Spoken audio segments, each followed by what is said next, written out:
early 18th century in the northern Great Plains. During this time, the majority of the land had already been settled by Europeans. Cities were built at the expense of the local Native Americans' deaths, resource looting, and forest destruction. We meet Neru, a young Comanche girl who loves to hunt, at the beginning of the story. Saria, her well-mannered dog, seems to be incredibly devoted to her. Neru is practicing with her axe one morning in the wilderness when she spots a deer.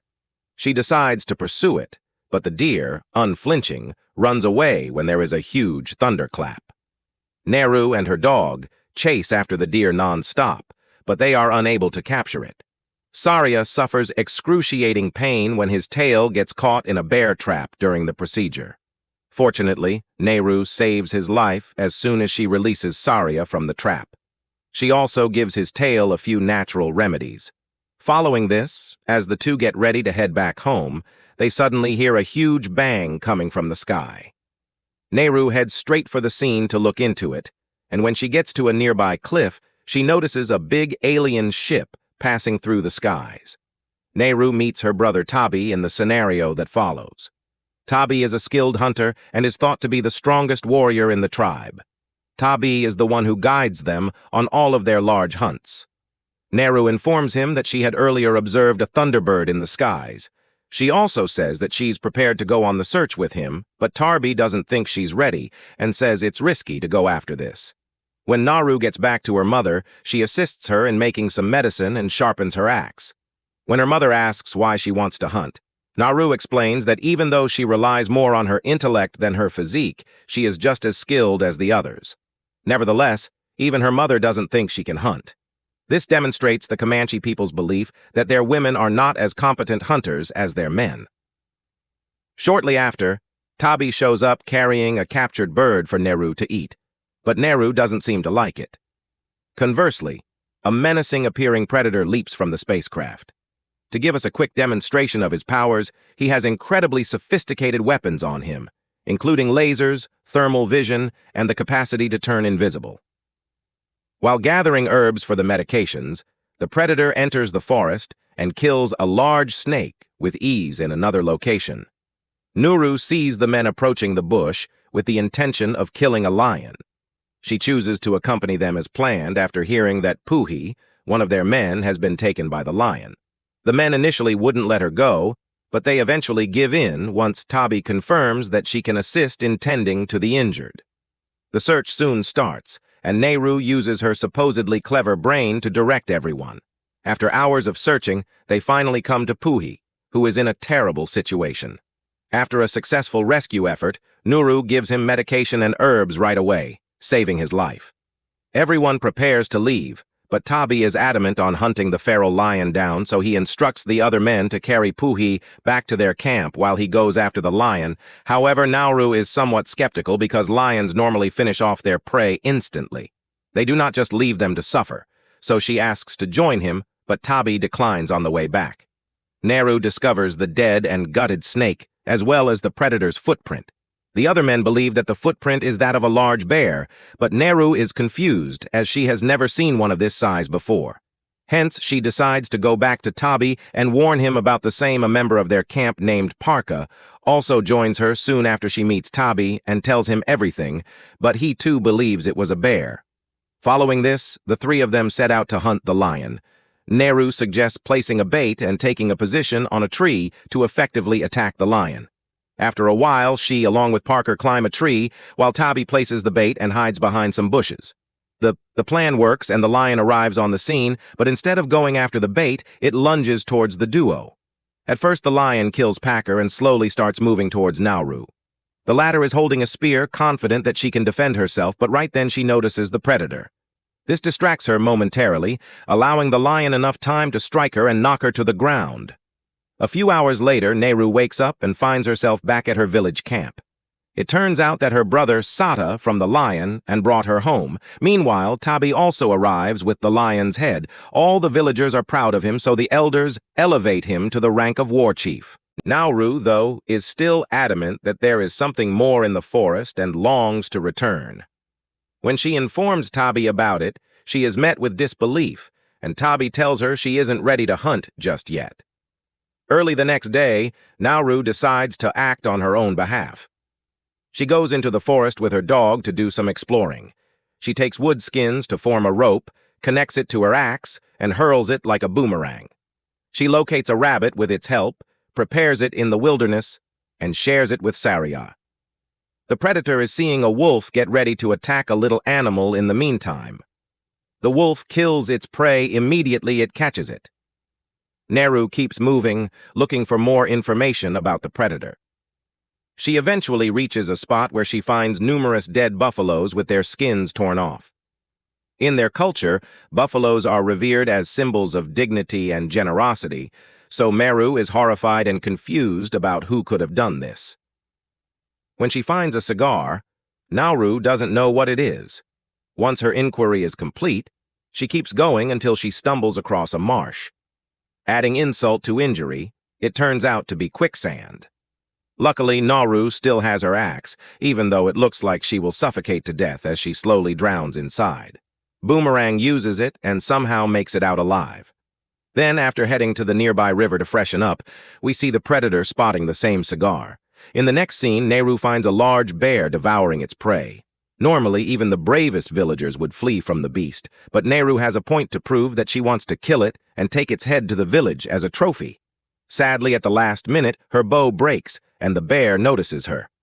Now that the tables have turned, Nauru runs for her life and eventually hides beneath a beaver dam, but the bear uses its incredible sense of smell to track her down. The two beasts engage in a fight, but the predator wins in a matter of seconds. When Nauru realizes this, she is shocked and quickly swims away to protect herself. Although he sees her, the predator stays silent because he thinks she poses no threat to him. After that, Nauru reaches the coast, where a few men from her community approach her. It turns out Tarbi ordered his men to search for her after she vanished. When Nauru frantically tells them what she witnessed, nobody finds her account credible. Rather, they request that she come back to the camp. They capture Nauru and bind her up when she refuses. The predator, meantime, seems to be keeping an eye on them from a distance with his cutting-edge equipment. He has annotated their weapons. Shortly after the tribesmen hear the predators roar and notice some movement in the bushes, scared they take up their positions, and one of them fires an arrow into the bush. Then he slowly moves forward to investigate, only to discover that it is just a rabbit. This cracks up all the men, and they make fun of Nauru's fear, but just then 3 lasers point at the man's body, followed by metal arrows killing him instantly. Because of this, the other men start shooting their arrows in random directions, and one of them hits the predator and exposes his real self. The men immediately begin attacking him. But the deadly alien is so powerful that he effortlessly kills the men one after another. As the fight goes on, Neris somehow frees herself and escapes from there. Unfortunately, the predator kills all the men and starts pursuing her. The Root tries to lose him in the woods, but ends up getting caught in a bear trap. Soon, the predator approaches her, seemingly to finish her off. However, seeing her struggling and in pain, he stops.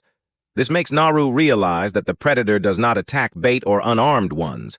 At the same time, some French hunters arrive with guns, knock Nauru out, and kidnap her in the next scene. She regains consciousness and finds herself trapped inside a wooden cage.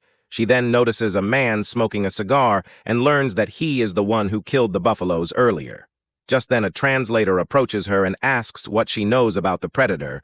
When Nauru does not respond, they reveal another hostage who is none other than Tabi. Although Nauru is surprised to see him there is nothing she can do about it. Soon later, the siblings are led into the wilderness and bound, serving as prey for the unseen extraterrestrial. Nauru reassures Tabi that the predator does not prey on helpless creatures, calming his fears. Not surprisingly, the same thing takes place. The predator quietly moves behind the men to begin killing them one by one. The siblings succeed in escaping while the carnage goes on. Tarbi finds a horse for himself, while Nauru visits the French hunter's camp to pick up her dog, Saria. As she arrives, she uses her excellent abilities to eliminate the remaining hunters, but not before the translator approaches her and takes her dog with her.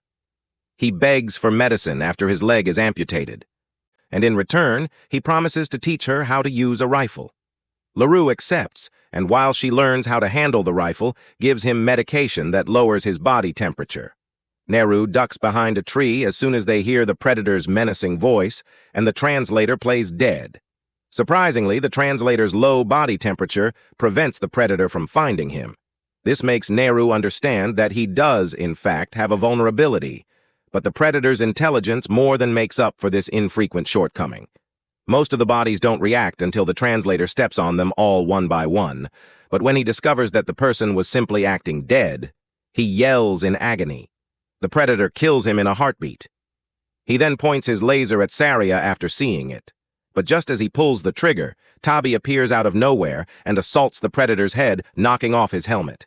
Consequently, the helmet's laser points and blasts the tree instead of saying sorry. When the predator gets his helmet back, Tabi attacks him, and Nehru notices that the metal arrow is tracking the laser points instead of the enemy's location. The tribesman unexpectedly matches him point for point, even nailing some spectacular shots.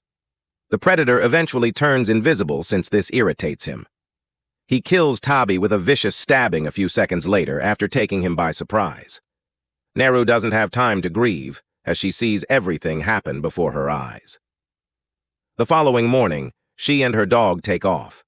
Across the river, she spots one of the last French hunters and captures him. She uses him as bait and severs his leg to stop him from running away. After that, she takes the medication, which causes her body temperature to drop and prevents the predator from sensing her. After some time, the predator shows up as planned and tries to find the person who set up the bait. As expected, he is unable to do so, so she shoots him in the head from behind, takes his helmet, and flees. She then arranges the helmet so that the laser can be directed at the predator. When he arrives, Nehru jumps on him and starts fighting. She manages to cut off his hand using his own weapon. Next, she ties the predator with a rope and drags him to the swamp. As planned, he points his metal arrows at Nehru, unaware that the laser is aimed at himself.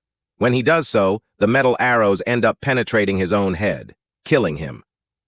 In the final scene, Nehru returns to her village with the predator's head, making everyone proud of her.